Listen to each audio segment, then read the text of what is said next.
उस सबका एक बार पहले पूर्व पक्ष जान लें। पूर्व पक्ष मतलब उसका बिटवीन दी लाइन्स उसमें जो कुछ भी है, जो भी नैरेटिव हो सकता है, वो एक बार हम समझ लें। आप लोग अभी जो कुछ भी देख सुन पढ़ रहे हैं वो अनायास नहीं है, वो यूं ही नहीं है कि किसी ने कुछ फिल्म बना दी आपने देख ली, कोई एडिटोरियल लिख दिया आपने पढ़ लिया न्यूज़पेपर में, किसी ने कोई नॉवेल उपन्यास लिख दिया और आपने बस पढ़ लिया, वो केवल पढ़ने के लिए लिख दिया गया था। जी नहीं, वो इसलिए लिखा गया था ताकि आप उसको पढ़ें। तो आप जो कुछ भी कंज्यूम कर रहे हैं वो इस पर्पज से बनाया जा रहा है कि आप वही देखें, वही पढ़ें, वही सुने और फिर वैसा ही सोचें। तो ये एक बहुत बड़ा स्ट्रेटेजी, एक बहुत बड़ी प्लानिंग है to hijack the thought process of the young minds. आज ग्लोबली जो भी वॉर लड़े जाते हैं सारे केवल युद्ध भूमि पर नहीं लड़े जाते हैं। अब युद्ध के तरीके तौर तरीके सब बदल गए हैं। अब तो बैटलफील्ड पे भी प्रत्यक्ष बॉडी ज्यादा उसमें हार्म ना हो वैसे युद्ध लड़े जाते हैं, और वो भी नहीं तो डेटा वॉर और इंफॉर्मेशन वॉर का युद्ध है, इकोनॉमिक वॉर का युद्ध है, इंफॉर्मेशन वॉर का युद्ध है, मीडिया बैटल है, एकेडमिक वॉर है। इसलिए उसमें सबसे आसान होता है किसी भी देश की जनता को, वहां के युवाओं को भ्रमित कर देना, क्योंकि वो इजीली पेनिट्रेट कर सकते हैं, इजीली आपको कम्युनिकेट कर सकते हैं, इजीली 1000 एनजीओ प्लांट कर सकते हैं, 10 थिंक टैंक यहाँ पे एस्टेब्लिश कर सकते हैं, विदेशी मीडिया में ऐसा कुछ छाप सकते हैं जो आपके लिए ऑथेंटिक माना जाता है, 10 इंडेक्सेस ऐसे छाप देंगे ग्लोबली की जिसमें भारत पता नहीं कहाँ है। हैप्पीनेस इंडेक्स में कई बार बांग्लादेश भारत से ऊपर होता है, पाकिस्तान भारत से ऊपर होता है। विदेशी एजेंसियां ऐसे काम करती हैं। तो ग्लोबली इस तरह के षड्यंत्र कई चलते हैं और मिलियंस ऑफ डॉलर इस पे इन्वेस्ट किए जाते हैं कि भारतीयों के सोचने का तौर तरीका कैसे परिवर्तित कर दिया जाए, इनके एकेडमिया में पेनिट्रेट करना है। तो art, literature, culture, media, academia, cinema, journalism, जो कुछ भी पॉसिबल मीन्स एंड मीडियम्स हो सकते हैं कम्युनिकेशन के, डायरेक्ट अथवा इनडायरेक्ट, उन सब के माध्यम से आपके विचार को प्रभावित करना, ये एक बहुत अच्छी स्ट्रेटेजी है जिसमें विदेशी लोग बड़े दक्ष हस्त हैं, उनको बड़े अच्छे से आता है, बहुत स्मार्ट हैं। और इसमें भारत दुर्भाग्य से बहुत पीछे है, हम बड़े पीछे हैं।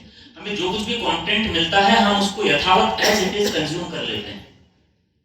तो हम कंटेंट कंज्यूमर ऐसे हैं कि बिना किसी फिल्टर के, हमारे पास कोई वैचारिक छलनी नहीं है कि हम सत्य, तथ्य, तर्क और प्रमाण के साथ, एविडेंसेस के साथ उसको फैक्ट चेक करके फिर एक्सेप्ट करें। हम प्रभावित हो जाते हैं। आदमी के विचार कैसे बनते हैं?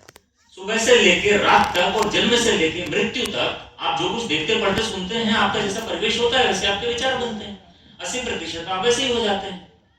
तब पूरा इकोसिस्टम यदि कोई हाईजैक कर ले, जब आपका इकोसिस्टम मतलब यही सब art, literature, culture, media, academia, cinema, इतने सारे नोबेल लॉरेट्स यहाँ खड़े कर दे, रमन मैग्सेसे अवार्ड पुरस्कार प्राप्त करने वाले खड़े कर दे, 10-15 फर्जी पुरस्कार वाले और बना दें, बहुत सारे ग्लोबल एक्टिविस्ट खड़े कर दें, एनजीओ खड़े कर दें, पुस्तकें लिख दें, एट्रोसिटी लिटरेचर तैयार कर दें, भारत में ये होता था, वो होता था, इतिहास को विकृत कर दें, प्रोफेसर ऐसे पूरे अर्बन नक्सल्स यूनिवर्सिटीज में भर दें, तो आपके चारों तरफ वातावरण वैसा बन गया, इकोसिस्टम ही बायस्ड हो गया, तो आपकी कंटेंट फीडिंग भी बायस्ड हो रही है।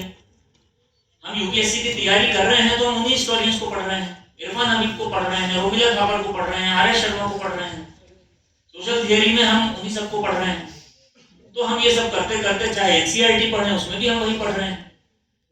तो हम गलत हिस्ट्री पढ़ेंगे, गलत ह्यूमैनिटीज पढ़ेंगे, सोशल साइंसेस गलत पढ़ेंगे, करंट अफेयर्स पे भी हम जो है बहुत सिलेक्टिव न्यूज पढ़ेंगे।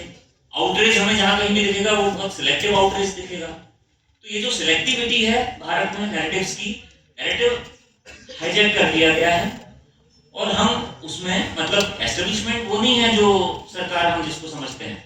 Establishment is the narrative which decides how you should think and what you should think. तो अभी हम उसी दुष्चक्र में, उसी कुचक्र में फंसे हुए हैं। वो महाभारत में अर्जुन की तरह हम एक बार एकदम कंफ्यूज टाइप के हैं कि हम क्या करें क्या ना करें, किसी भी दिशा में चल देते हैं, कुछ भी सत्य मान लेते हैं, फैक्ट चेक नहीं करते हैं। तो इसमें आज के महाभारत में ये वोकिज्म और इस तरह का पूरा इकोसिस्टम जो हमें ब्रेन वॉश कर रहा है, उससे उभरने के लिए जो आज हमारे पास अस्त्र शस्त्र हैं, जो वे अहेड क्या है ये है कि आज का गीता ज्ञान ये है कि हम तर्कनिष्ठ बने, वस्तुनिष्ठ बने, ऑब्जेक्टिव बने, रीजनिंग हमारी अच्छी हो, हम बहुत रैशनल थिंकिंग के हों, क्रिटिकल थिंकिंग के हों, कुछ ओरिजिनल थिंकिंग की आवश्यकता है। हमारे कुछ कटु बातें हिंदू समाज के बारे में या सनातन सभ्यताओं, सनातन युवाओं के बारे में श्री अरविंद ने कही थी कि हमें थॉट फोबिया से ग्रस्त हो गए हैं। इतने वर्षों की गुलामी में बहुत कुछ बच गया, अच्छी बात है, गर्व की बात है, लेकिन हम थॉट फोबिक हो गए हैं। There is a need of original thinking. विचारहीनता या विचार शून्यता का पेंडेमिक छाया हुआ है, कोरोना से भी बड़ा पेंडेमिक है विचार शून्यता।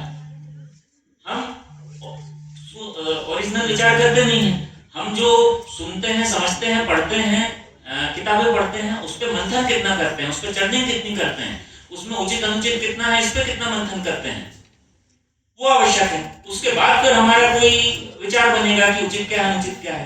मैं तो कहता हूं हम जो कह रहे हैं आप उसको भी सत्य मत मानिए। युवा महोत्सव में जो कहा जा रहा है उसको भी सत्य मत मानिए। आप किसी भी प्लेटफॉर्म पर जा रहे हैं, वहां कहीं भी कुछ भी कहा जा रहा है कुछ सत्य मत मानिए, आप तो फैक्ट चेक कीजिए।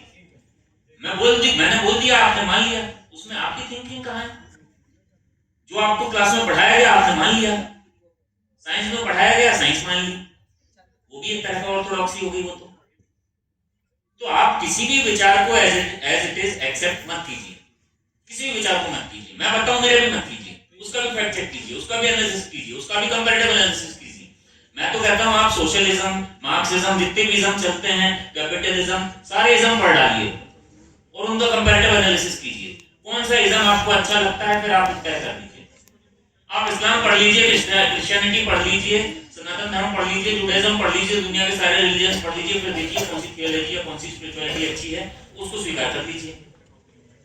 आप इकोनॉमिक थियरी सारी पढ़ लीजिए, आप वो सारे पढ़ लीजिए, कार्ल मार्क्स का आप दास कैपिटल भी पढ़ लीजिए, दत्तोपंत ठेंगड़ी जी का थर्ड वे भी पढ़ लीजिए, सब पढ़ लीजिए आप तो, उसमें से देख लीजिए कौन सा आपको उचित लगता है। लेकिन पढ़िए तो, कंपैरेटिव एनालिसिस तो कीजिए, फैक्ट चेकिंग तो कीजिए। इतिहास में जो पढ़ाया गया उसका फैक्ट चेक तो कीजिए। पढ़ा दिया गया एज इट इज, हमने मान लिया कि हाँ ऐसा हुआ था, इतनी मंदिर टूटे, ठीक है। उनने खुद क्या लिखा अपने बारे में वो तो आज तक पढ़ा ही नहीं गया, ना हमने कभी प्रयास किया। गूगल पे अवेलेबल है, हम आज भी गूगल नहीं करते हैं कि मिडिवल हिस्ट्री में मिडिवल हिस्टोरियंस ने खुद अपने बारे में क्या लिखा है, खुद की पुस्तकों में। तो ज़कीर तैमूरी पढ़िए, तारीख फिरोजशाही पढ़िए, जियाउद्दीन बर्दी ने क्या लिखा वो पढ़िए, तो अकबरनामा पढ़िए, बाबरनामा पढ़िए, वो खुद के बारे में खुद की पुस्तकों में क्या लिख रहे हैं। छोड़ दीजिए वामपंथ और दक्षिणपंथ, कुछ नहीं होता वामपंथी दक्षिणपंथी, एक पंथ है सत्य का पंथ, उसको अपना ही लो, किसी आइडियोलॉजी को मत मानिए।